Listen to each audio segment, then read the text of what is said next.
De start en finish van de Brio-race is in Terhenne. Er wordt zield in verschillende klassen, maar meestal neemt de handicaps wordt laten berekenen wat de overal winnaar is.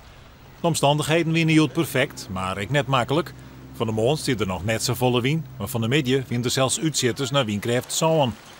De organisatie is dan ook heel tevreden door deze jubileumeditie. De Brio-race is uitgegroeid aan een volwassen evenement. In 1988 winnen er 30 deelnemers, nu dienen er 160 boten mooi. Het geheim is dat wij heel laagdrempelig binnen. We hebben totaal geen commerciële belangen in het hele spul. En ja, dat maakt het dat we het op onze manier doen kennen.